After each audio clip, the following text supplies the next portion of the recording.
आज हम बात करेंगे प्लास्टिक के ऊपर। Single use plastic. Single use plastic क्या होता है वो देखेंगे। ये एक इन्वायरमेंट से रिलेटेड टॉपिक है जो अभी करंट सिनेरियो में चल रहा है, इसलिए हम देखेंगे। सबसे पहले देखेंगे प्लास्टिक क्या होता है, फिर देखेंगे meaning of single use plastic. Single use plastic क्या होता है, किस किस चीज़ प्लास्टिक को सिंगल यूज़ प्लास्टिक की कैटेगरी में रखा गया है।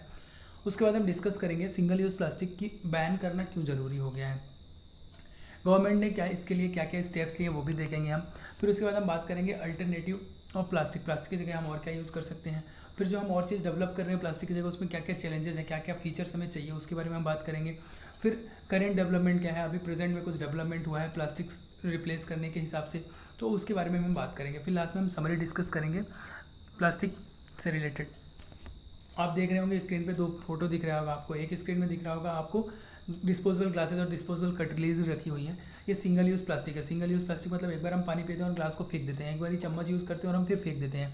जैसे सेम दिख रहा होगा आपको, बगल में फोटो रखा है बॉटल्स वगैरह का, जो बॉटल क्रश करके हम लोग क्या करते हैं, फेंक देते हैं। पानी पीते हैं, कोल्ड ड्रिंक का बॉटल होता है, ड्रिंकिंग वाटर बॉटल होता है, और बहुत सारे बॉटल्स होते हैं जिनको हम सिंगल टाइम यूज़ करके फेंक देते हैं।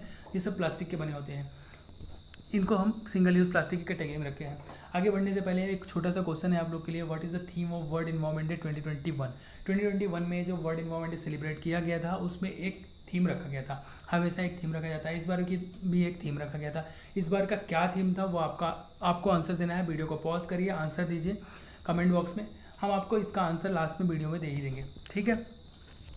हम देखेंगे पहले प्लास्टिक क्या होता है। प्लास्टिक एक ग्रीक वर्ड से बना है, प्लास्टिकोस। प्लास्टिकोस का मतलब होता है फिट फॉर मोल्डिंग। मोल्ड करने, जिस चीज़ को हम मोल्ड कर लें उसको हम प्लास्टिक बोलते हैं, ठीक है। प्लास्टिक को पॉलीमर्स की तरह भी डिफाइन किया जाता है। कार्बन का लॉन्ग चेन होता है, पॉलीमर से बना होता है बेसिकली, ठीक है। तो इसको हम पॉलीमर्स की तरह भी डिफाइन कर सकते हैं ना। Meaning of single use plastic. Single use plastic क्या होता है, सिंगल यूज़ प्लास्टिक वो होता है जिसको हम एक बार यूज़ करके उसको थ्रू आउट कर देते हैं। थ्रू आउट करने के बाद उसको दोबारा यूज़ नहीं करते हैं। जैसे हम पेन यूज़ करते हैं, कुछ यूज़ एंड थ्रो वाले पेन भी आते हैं जिनका इंक खत्म हो जाता है और हम फेंक देते हैं, वो सब प्लास्टिक्स होते हैं।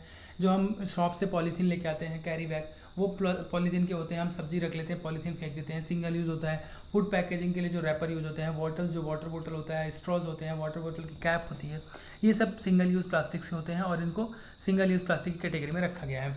Now why single use plastic should be banned. Single use plastic को बंद करने की बात क्यों कहा जा रही है। According to CPCB। CPCB मतलब होता है सेंट्रल पोल्यूशन कंट्रोल बोर्ड होता है। 2018 और 2019 का डाटा के हिसाब से 3.3 मिलियन मैट्रिक टन हम प्लास्टिक वेस्ट जनरेट करते हैं इंडियन। हमारा 2018 और 19 का ये डाटा है 3.3 मिलियन टन का। तो अगर हम अब देखें तो और 100% और इंक्रीज़ ही हो गया होगा, डिक्रीज़ तो हुआ नहीं होगा। तो ये एक बहुत कंसर्न वाली बात होती है। इतना ज़्यादा जो हम वेस्ट जनरेट कर रहे होते हैं, इसका आखिर होता क्या है। ये देख रहे होंगे आप, पानी के अंदर बॉटल्स बहुत सारे तैर रहे होंगे, बहुत सारे बॉटल तैर रहे हैं। इसका मतलब हम जब पानी में बॉटल फेंक देते हैं या पॉलीथीन फेंक देते हैं, एक जगह जाके इकट्ठा हो जाता है।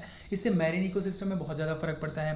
टर्टल्स वगैरह या बहुत सारी मछलियाँ क्या होती हैं, जो प्लास्टिक्स होता है ये माइक्रो प्लास्टिक्स में कन्वर्ट हो जाता है ग्रेजुअली। जब माइक्रो प्लास्टिक्स में कन्वर्ट होता है तो वो वाटर के थ्रू या फूड के थ्रू मछलियाँ या टर्टल के अंदर चला जाता है, खाने पीने के थ्रू। तो फिर उनसे क्या होता है, उनको बहुत सारी तरह की बीमारियाँ होती हैं, और बीमारियाँ होती हैं तो फिर उनकी प्रजाति ही धीरे धीरे विलुप्त होने लगती है। सी टर्टल धीरे धीरे विलुप्त होने की कैटेगरी में आ गया है। उन सब चीज़ों के पीछे इन्हीं यही रीज़न है, प्लास्टिक्स वगैरह ना। एक और इम्पॉर्टेंट कंसर्न ये है कि 79% जो इन्वायरमेंट में प्लास्टिक आता है उसमें सिर्फ हम 9% ही प्लास्टिक को रिसाइकिल करते हैं। रिसाइकिल करना जरूरी इसलिए होता है कि प्लास्टिक को हम फेंकने की बजाय या फिर हम पानी में या गड्ढे में फेंकने की बजाय उसको हम रिसाइकिल कर सकते हैं दूसरे फॉर्म में, लाइक मोल्ड कर सकते हैं।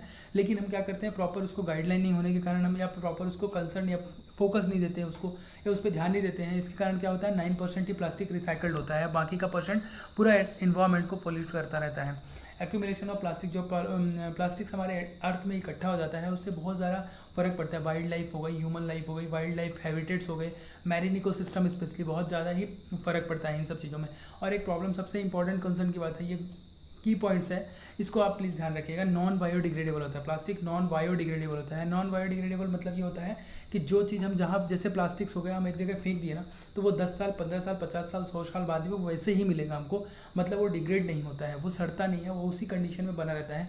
यही सबसे कंसर्न की बात है कि इसलिए हम सिंगल यूज़ प्लास्टिक को बैन कर रहे हैं कि जितना ज़्यादा हम प्लास्टिक यूज़ करेंगे और एटमॉस्फेयर में फेंकते रहेंगे तो उतना ही ज़्यादा एटमॉस्फेयर में मतलब पोल्यूशन फैलाता रहेगा, क्योंकि ये ख़त्म तो होगा नहीं और ये स्टे करेगा 100 साल, 200 साल ऐसे ना। गवर्नमेंट ने क्या स्टेप्स लिए हैं इसके लिए। गवर्नमेंट ने अभी recently plastic waste management amendment rule 2021 लाया है। उस 2020 रूल के हिसाब से ये है, गवर्नमेंट ने अनाउंस किया है 20 SUP सिंगल यूज़ प्लास्टिक को बैन करने की बात की है। कब? नेक्स्ट ईयर तक, 2022 में क्या करेंगे, 2022 तक में हम सिंगल यूज़ प्लास्टिक के 20 टाइप्स के सिंगल यूज़ प्लास्टिक्स को फेज आउट कर देंगे। उस फेज आउट करने का कैटेगरी में रखा गया है जो कि जो लोएस्ट यूटिलिटी होती है और हाईएस्ट इंपैक्ट करती है, कम यूज़ होता है लेकिन ज़्यादा इंपैक्ट पड़ता है, उसको रिकमेंड किया गया है, उनको फेज आउट करना है प्रायोरिटी में। जैसे carry bag less than 15 micron, जिनका विथ 15 माइक्रोन से भी छोटा होता है, उनको पहले रिप्लेस करने की बात की। पैकिंग फिल्म्स जो होती हैं और स्ट्रॉज होते हैं, उनको रिप्लेस करने की बात की गई है, उनको सबसे पहले इरेडिकेट करने की बात की गई है। जो प्लास्टिक कैटलरीज होती हैं, ईयरबड्स की जो प्लास्टिक्स होती है उसकी बात कर रहे हैं, तो इन सब चीज़ों को प्रायोरिटी में इरेडिकेट करने की बात की गई है ना। अल्टरनेटिव क्या है प्लास्टिक्स के? प्लास्टिक के अल्टरनेटिव हम स्टेनलेस स्टील के यूटेंसिल्स यूज़ कर सकते हैं, सिलिकॉन और पोर्सिलिन के मटेरियल्स जो बर्तन बना के यूज़ कर सकते हैं, लेकिन उन सब में ये फीचर्स नहीं होते जो पॉलीथीन में होते हैं, वो आगे हम डिस्कस करेंगे। जैसे बम्बू का भी हम स्ट्रॉ वगैरह यूज़ कर सकते हैं, कुछ बर्तन बना के यूज़ कर सकते हैं, पेपर्स का भी हम कैरी बैग वगैरह बना के यूज़ कर सकते हैं। लेकिन एक सीधी बात यह है कि इन सब चीज़ों में वो फीचर्स नहीं है, वो फैसिलिटीज़ है, वो इजीनेस नहीं है जो हमें पॉलीथीन में मिलती है ना। पॉलीथीन में हमें जो इजीनेस मिलती है वो हमें मिलने के लिए दूसरा चीज़ डेवलप करना पड़ेगा। जो चीज़ हमें डेवलप करना पड़ेगा उसमें बेसिकली क्या क्या फीचर्स होने चाहिए, लाइक वो बायोडिग्रेडेबल होना चाहिए, वो एटमॉस्फेयर में बायोडिग्रेडेबल होना चाहिए, वो ज़्यादा दिन तक स्टे नहीं करे, जैसे हम यूज़ करके फेंक दे तो वो सड़ जाए। नॉन टॉक्सिक होना चाहिए, उसका एटमॉस्फेयर में कोई फर्क नहीं पड़ना चाहिए, टॉक्सिसिटी नहीं होनी चाहिए। लाइक हम पॉलीथीन में क्या होता है, माइक्रो या कोई भी प्लास्टिक होता है उसको हम फेंक देते हैं, माइक्रो प्लास्टिक में कन्वर्ट हो जाता है, फिर उससे बहुत सारी टॉक्सिसिटी जनरेट होती है, तो वो सब चीज़ें नहीं होनी चाहिए। लाइट वेट होना चाहिए, जैसे भी पॉलीथीन हम यूज़ करते हैं बहुत लाइट वेट होता है, ऐसे लाइट वेट होना चाहिए जिससे हमको ज़्यादा ईजी रहे। चीपली अवेलेबल होना चाहिए, ज़्यादा कॉस्टली अवेलेबल नहीं होना चाहिए। उसके अलावा ईजिली अवेलेबल होना चाहिए, हमको हर जगह मिल जाए, हमको ज़्यादा एफर्ट न लगाना पड़े।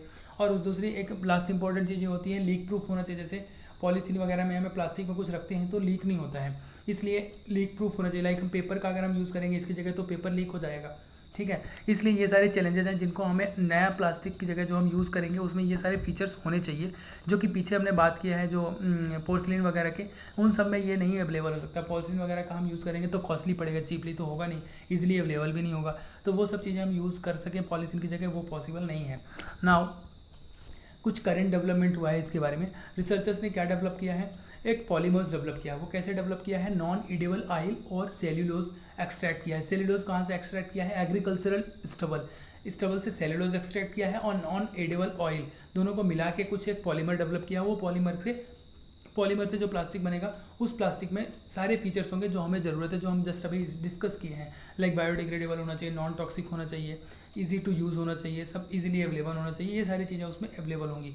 नाउ एक इंपॉर्टेंट चीज़ यहाँ पे स्टबल है। स्टबल क्या होता है, स्टबल एग्रीकल्चरल स्टबल वो होता है कि जब हम खेत में अनाज उगाते हैं और उसकी जो कटाई कर लेते हैं तो नीचे का जो बच जाता है, नीचे का जो फ्रूट के जो फल होता है, फसल का जो इंपॉर्टेंट पार्ट होता है अनाज वाला, उतना हम काट लेते हैं, नीचे डंठल छोड़ देते हैं। जो डंठल होती है उसी को स्टबल बोलते हैं। तो स्टबल से रिलेटेड आपने ये भी न्यूज़ सुनी होगी कि स्टबल बर्निंग से पोल्यूशन होता है। दिल्ली वगैरह में जब ठंडी बढ़ती है तो लोग बोलते हैं स्टबल बर्निंग के कारण पोल्यूशन बढ़ रहा है। तो स्टबल बर्निंग होता है, लोग स्टबल को क्या कहते हैं, डायरेक्ट खेत में आग लगा देते हैं, तो उससे क्या होता है, जो धुआं निकलता है वो एयर पोल्यूशन इंक्रीज करता है। तो इसलिए क्या किया साइंटिस्ट ने, क्या किया कि जो स्टबल्स होते हैं उसी स्टबल्स को यूज़ करके, मतलब उसका मल्टीपल यूज़ हो गया। लाइक पहले इंपॉर्टेंट चीज़ तो उसको अगर यूज़ कर लेंगे तो पोल्यूशन होने के एयर पोल्यूशन नहीं होगा, उसको हम दूसरी जगह यूज़ करने के लिए ले जाएंगे।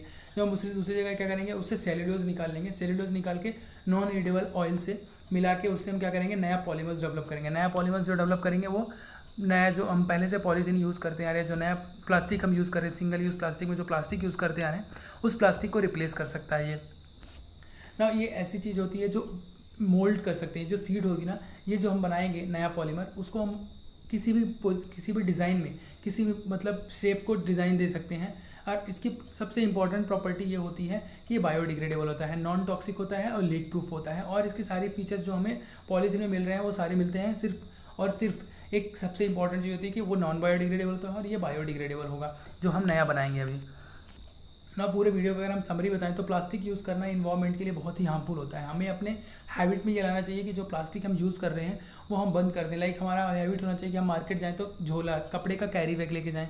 उससे क्या होगा, हमें पॉलीथीन या जो भी हम प्लास्टिक्स का कैरी बैग दुकान से मांगते हैं वो समय में नहीं मांगना पड़ेगा। उससे क्या होगा, हम यूज़ कम कर देंगे तो वो सेल करना उनका बंद हो जाएगा। सेल करना कम हो जाएगा तो प्रोडक्शन ऑटोमेटिकली कम हो जाएगा। तो सबसे इंपॉर्टेंट चीज़ है कॉमन अवेयरनेस ज़रूरी, हमें अवेयर होना चाहिए इन सब बातों को लेकर के, और हमें अपनी लाइफस्टाइल बदलनी चाहिए और लाइफ रूटीन में ऐसे चेंजेस लाने चाहिए जिससे ग्रेजुअली हमें फ़र्क पड़े इस बात का कि एटमॉस्फेयर में प्लास्टिक कम हो। और जब सिंगल यूज़ प्लास्टिक कम हो जाएगा तो हमारा जो भी हार्म थे, जो भी ह्यूमन में, वाइल्ड में, या सी मैरीन इकोलॉजी जो था उस सब में, जो इकोसिस्टम था उसमें सब में फ़र्क पड़ेगा और उसकी कंडीशन इम्प्रूव हो जाएगी, उनमें जो भी पोल्यूशन थे वो रेडिकेट हो सकते हैं ना। जो हम एक MCQ के बारे में बात किए थे उसका आंसर आप देख सकते हैं। उसका आंसर क्या है, इकोसिस्टम रिस्टोरेशंस। इकोसिस्टम रिस्टोरेशंस जो हमारा 2021 का वर्ल्ड इन्वायरमेंट डे था, वर्ल्ड इन्वायरमेंट डे कब होता है, 5 जून को होता है।